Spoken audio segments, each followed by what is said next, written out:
This recording is an example of using Android Flash Tool, Google's official web flasher for Pixel and Nexus devices, which you can use to return to stock or update stock. Please note that you must have an unlocked bootloader to use the Android Flash Tool.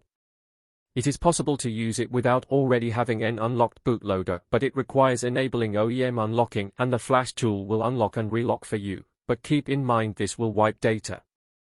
The recording assumes you have already installed Google drivers and platform tools. If you haven't, you can do that by simply searching for each of those and following the steps to install them.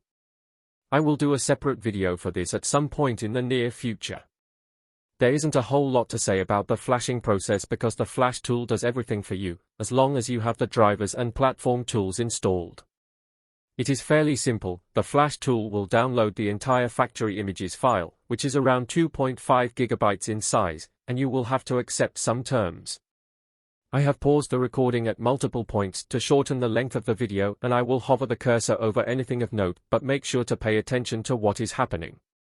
It is also worth mentioning that the Flash Tool is not compatible with browsers like Firefox. It must be used with a desktop Chromium browser like Brave, Chrome, Edge, etc. If you have any questions, feel free to ask in the comments and I will reply as soon as possible. You can also join our Android Attic Telegram group linked in the description for live and fast support and advice.